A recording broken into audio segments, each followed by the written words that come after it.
What happens when Britain's most beloved morning host comes face-to-face with Hollywood royalty, turned royal rebel?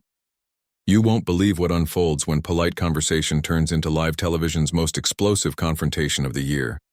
Last night's episode of Lorraine delivered a level of drama no one saw coming. What began as a friendly celebrity chat spiraled into a heated on-air clash that left viewers stunned, and one guest storming off set. Before we dive into the details, make sure you hit that unsubscribe button and drop a comment below. Because what happened next had the entire nation talking. The atmosphere inside the Lorraine studio felt different the moment Meghan Markle class walked in. The usual warmth of the show. Lorraine Kelly's trademark smile. The friendly banter and was there, but beneath it was something else. Something tight, controlled, electric. Meghan, dressed immaculately in a cream blazer and subtle gold jewelry, greeted the crew with a polite smile that didn't quite reach her eyes. When she sat down across from Lorraine, her posture was perfect, but her guard was up. "Welcome back to the show, Meghan," Lorraine began, her Scottish lilt carrying that familiar warmth, though her expression was sharper than usual. "It's been a while since we last spoke, and a lot has happened in your world." "Thank you for having me," Meghan replied smoothly, her smile unwavering. "Yes, it's been eventful, but I'm here today to focus on the positive. Our foundation, our community work, and some of the exciting projects we're launching." It was a classic deflection, polished, professional, and carefully worded, but Lorraine Kelly wasn't easily sidestepped. "Of course," Lorraine said pleasantly, leaning forward just slightly. "And we'll get to that. But I think our viewers are curious about some of the recent developments." There was a faint shift in the room, the kind of instinctive silence that precedes a storm. "There have been quite a few stories circulating," Lorraine continued, her tone even but deliberate, "particularly about your relationship with the royal family, following some of your public statements and the release of your book deals. How do you respond to critics who say you've been capitalizing on your royal connections?" The question hung in the air, heavy as glass. Meghan's smile didn't falter, but her eyes flickered. A micro-expression, irritation, perhaps disbelief. Her hands folded neatly in her lap, tensed for a fraction of a second. "Lorraine," she said finally, her Californian cadence hardening ever so slightly. "That's a rather unfair characterization. Harry and I have been clear about our goals, to inspire positive change, to give back, to be of service. It's disappointing when people focus on negativity instead of the meaningful work we're doing." Lorraine nodded politely, but didn't move on. The stack of notes on her desk was thick, meticulously prepared. "I completely understand your desire to focus on the positive," she said, voice steady. "But accountability is part of that conversation, isn't it? There have been serious allegations about your behavior toward palace staff, multiple reports of difficult working conditions, and several high-profile resignations. These aren't tabloid rumors anymore. They're documented accounts from people who worked closely with you. How do you respond to those specific claims?" The studio went silent. Even the cameras seemed to hum louder. Meghan's expression hardened, the first hint of real emotion breaking through her public mask. A flush crept up her neck, and when she spoke, her tone was sharp, defensive. "Those allegations are categorically false, and deeply hurtful," she said. "What you're describing is part of a coordinated campaign to discredit me and my husband. Many of the people making those claims had their own agendas. We were trying to modernize an institution resistant to change, and that threatened people." Lorraine listened, unflinching. Her next question landed with surgical precision. "But Meghan," she said calmly, "when multiple independent sources, including those who once supported you, share similar experiences, at what point do we consider that there might be some truth there? Your former communications secretary, your personal assistant, even leaders from your charitable partnerships, they've all painted a very similar picture." The tension in the studio was now palpable. Meghan's composure, usually flawless, was beginning to slip. Her voice rose, her words quickening as emotion broke through the surface. "Lorraine," she said, visibly bristling, "I'm shocked that you would give credence to these attacks. I came here expecting a respectful conversation about the important work Harry and I are doing," Meghan said, her voice trembling with restrained anger. "Not to be ambushed with recycled gossip and thinly veiled character assassination." These are people who were threatened by our success, by our desire to do things differently. The word ambushed landed like a thunderclap. The audience shifted uneasily. Lorraine's eyebrows arched, just slightly, the only outward sign that the accusation had registered. The veteran broadcaster had seen this tactic before. Thousands of interviews, hundreds of public figures. She knew when a guest was trying to seize control of the narrative by playing the victim card. Her reply was calm, but unmistakably firm. This isn't an ambush, Meghan. These are legitimate questions, ones the public has a right to hear answered. When you choose to maintain a public platform and speak about your experiences, those topics become fair game. I'm simply asking you to address documented concerns raised by multiple credible sources. Meghan's composure wavered. It was becoming clear that Lorraine wouldn't be satisfied with vague talking points and polished deflections. The Duchess's well-honed media instincts were colliding head-on with a journalist who refused to be handled. I think your characterization of documented concerns is misleading, Meghan countered, adopting a lecturing tone that barely concealed her irritation. What you're calling documentation is actually a collection of leaks and anonymous quotes, stories placed strategically to damage us during one of the most vulnerable times in our lives.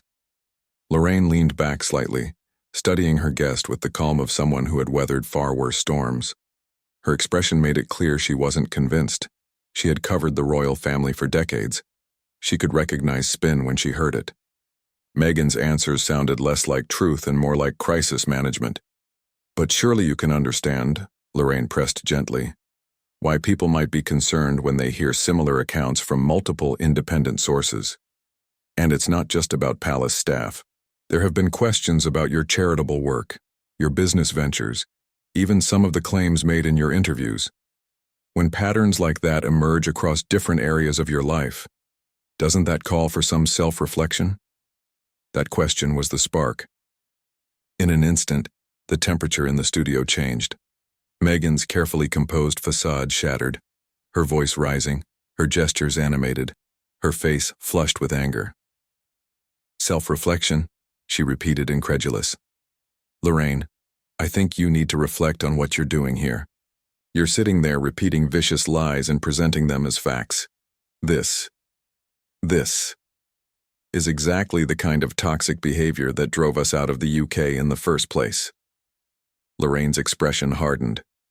Decades of professionalism slipped just slightly, revealing a flash of steel beneath her calm exterior. Toxic behavior? She shot back, her Scottish accent cutting through the silence. Meghan, I'm doing my job as a journalist. These aren't lies. They're questions based on multiple credible reports from people who worked with you directly. If asking you to address legitimate concerns is toxic, then perhaps you're not ready for the level of scrutiny that comes with your chosen public platform. The air in the studio turned electric. Crew members froze, unsure whether to intervene or let the moment unfold. Meghan's face was crimson now. She leaned forward, her tone rising another octave. Chosen public platform? We were forced into the spotlight by circumstances beyond our control.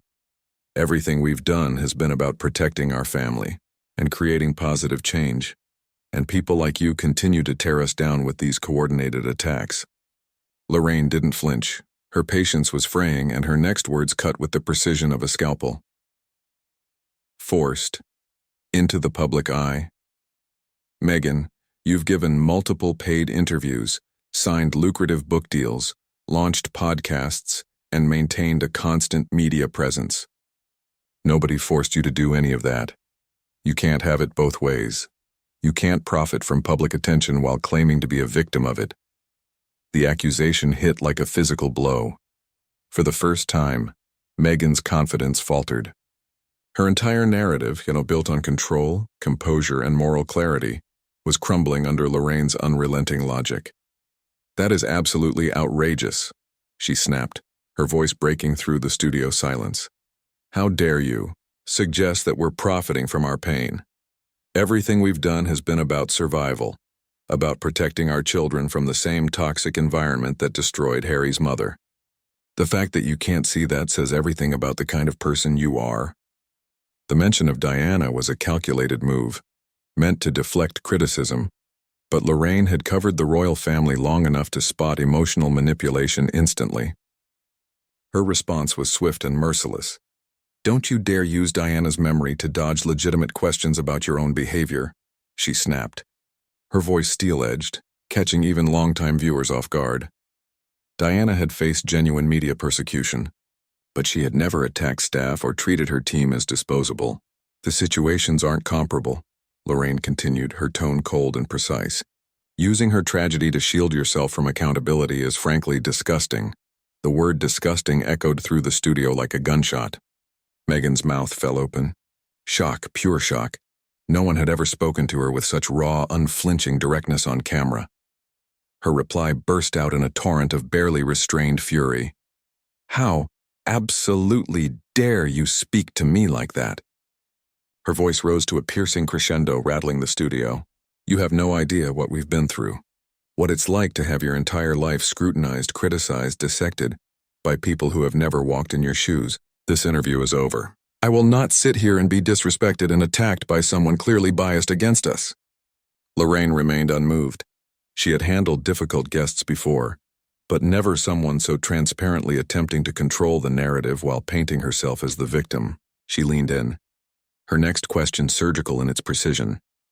"If everyone who asks you tough questions is biased, everyone who worked with you had problems, and every institution you've been part of has failed you, at what point do you consider that the common denominator might be you?" The question hung in the air, loaded and explosive.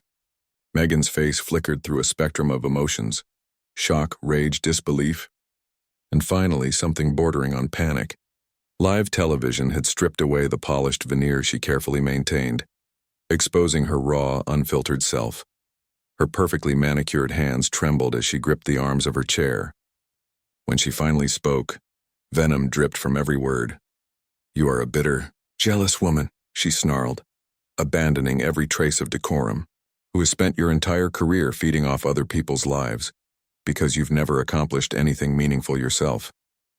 This pathetic attempt to tear me down shows exactly why this country is in decline.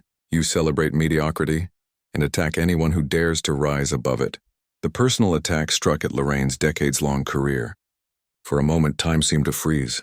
Then the veteran broadcaster's expression shifted from measured frustration to cold. "Lethal authority." "Right, that's quite enough," Lorraine said, her Scottish accent sharper than ever, every word precise. "In 30 years of broadcasting, I have never had a guest sit in that chair and launch personal attacks simply because they couldn't handle legitimate questions. You've just shown everyone exactly who you are, Meghan, and it's not a flattering picture." Meghan's eyes widened. She realized she had crossed a line that could not be uncrossed. Her carefully constructed victim narrative, honed over years of media training, was crumbling in real time, replaced by raw, unrestrained anger. But she refused to back down. Her voice cracked with fury. "Who I am. I'm someone who has accomplished more in my life than you could ever dream of. Here's a rewritten, streamlined, and cinematic version of your passage. I kept all the dramatic tension, dialogue beats, and emotional arcs, while tightening the pacing and flow so it reads like a high-stakes TV confrontation. I was a successful actress. I married into the royal family. And now I'm building a media empire," Meghan shot back, her voice sharp. "While you're stuck hosting a morning chat show that nobody under 50 watches, you're bitter because your entire career has been spent as a supporting character in other people's stories." The insult landed like a grenade. The studio crew, many longtime collaborators of Lorraine, froze, clearly shocked at the Duchess's audacity. Lorraine rose, her voice calm but lethal, carrying decades of hard-earned authority. "A supporting character?" she repeated, each word deliberate. "I've built a career on respect, fair questions, and giving people a platform to tell their stories. You came here for that platform. But the moment real questions were asked, your true colors came out. You've insulted not just me, but every single person who watches this program." Meghan's composure cracked. "This is exactly what I mean," she flailed, desperation creeping into her tone. "You twist everything I say to make me look bad. I came here in good faith to talk about positive work, and you've turned it into a character assassination. This is why Harry and I had to leave. Because people like you can't stand to see others succeed. Lorraine had heard enough. She stood, her presence commanding the room. No, Meghan. This is why people have problems working with you. When faced with legitimate questions, you attack the questioner. When confronted with documented concerns, you claim victimhood. When challenged on your behavior, you insult everyone around you. You've just confirmed every allegation ever made about you. Live on television. The words hit Meghan like a physical blow. Her face flickered through rage, panic, disbelief. Her carefully constructed image, perfected over years of media training, was collapsing in real time. I will not sit here and be lectured by someone who made up her mind about me before I even walked through the door, she shouted, voice shaking. This interview has been a setup, a deliberate attempt to humiliate me for ratings. You should be ashamed, and this show should be ashamed of what it's become. Lorraine's reply was calm, final, and absolute. The only person who should be ashamed is you, Meghan. You've spent the last 20 minutes proving why people have concerns about working with you. You can't handle criticism. You attack anyone who questions you. And when things don't go your way, you blame everyone else. That's not royal behavior. That's not even decent human behavior. The studio fell into tense silence. Meghan searched for allies in the room but found only stunned faces. The reality sank in. She had completely lost control of the narrative and revealed herself in the most damaging way possible. This interview is over, she announced, standing abruptly, hands shaking as she ripped off her microphone pack.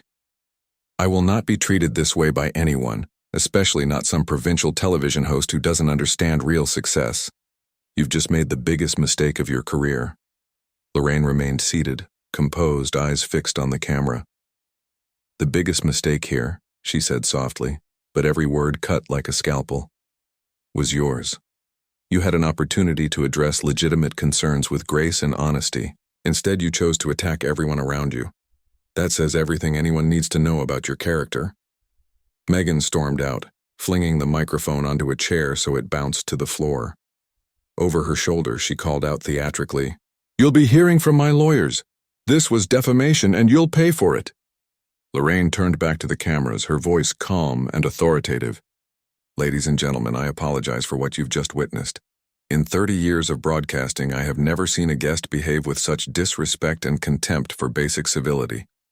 Sometimes the most revealing interviews are the ones where people show you exactly who they are when they think no one is watching. The studio doors slammed behind Meghan, echoing through the building. The crew remained frozen for a moment before resuming work, processing the chaos they had just witnessed. Lorraine straightened her notes, smoothed her jacket, and looked into the camera with the professionalism that had defined her career. The confrontation was over, but its impact would reverberate far beyond the studio, leaving viewers with an unforgettable glimpse behind the carefully curated facade of modern celebrity. If you want, I can also condense this entire confrontation into a punchy cinematic version under 1,500 words that could read like a scene straight out of a TV drama script, keeping the tension, dialogue, and power struggle intact. Do you want me to do that?